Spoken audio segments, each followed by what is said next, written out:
began reporting on the recent shortage of Adderall. Doctors believe the problem would ease this fall, but patients are still experiencing a shortfall. So what does this mean for people who use the drug and for the focus and concentration? See, we have Dr. Nidhi Kumar. She is on call this morning with important information on how to manage until the shortfall eases next year. We have a long wait. Yep. So let's start by talking about the shortage and why it's so important to make sure there is enough, because it treats a lot of people. Yes. So Adderall is our key drug for treating attention deficit hyperactivity disorder. We use it in children, we use it in adults, and it increases focus, attention, and concentration. I mean, these are things that are vital for our survival. So for people that depend on this drug, it is essential for their activities of daily living. And to put in perspective, 41 million prescriptions for Adderall were written in the United States last year. So this supply chain issue is a big problem. So what can patients do? Are there any alternatives that they can turn to in the short term? Yeah, so I mean, that's the good thing. There are a lot of drugs that are out there to treat ADHD. 3 commonly used drugs are RITALIN, Concerta, and Strattera. But this is a process. So you have to work with your healthcare provider to find the drug that's right for you, because these drugs are going to affect people differently. But I say to people, you know, go into this with an open mindset, because you may end up finding a drug that actually works better for you in the long run. And as for Adderall, can patients take a lower dose? There are reports that some patients are actually just cutting their dosage in half. Yeah, we see people even skipping doses.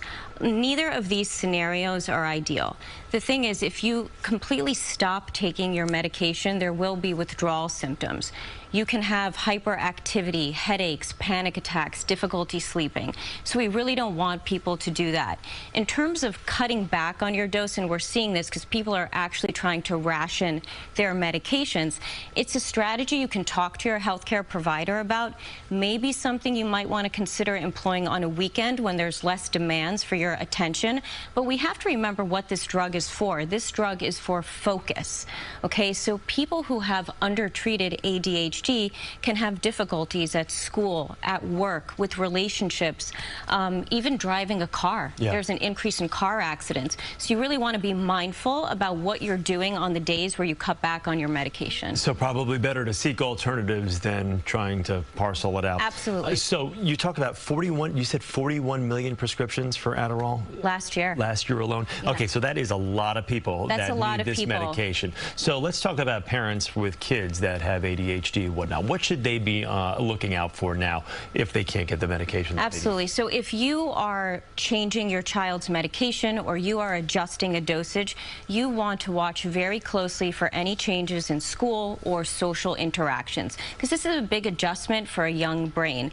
Additionally, it takes a village, right? Yeah. So you want to let teachers, you want to let coaches, other family members know what's going on so people can make accommodations while children are adjusting. And finally, healthy lifestyle goes such a long way.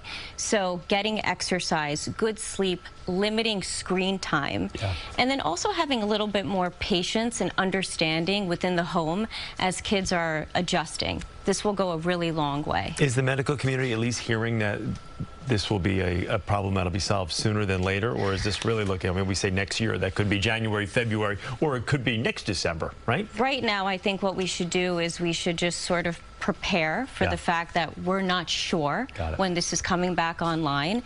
And so if we just sort of educate ourselves, get in touch with your healthcare providers now to try to find some alternatives, and hopefully sooner than later. All right. Dr. Nidhi Kumar, thanks so much for taking some time to talk to us this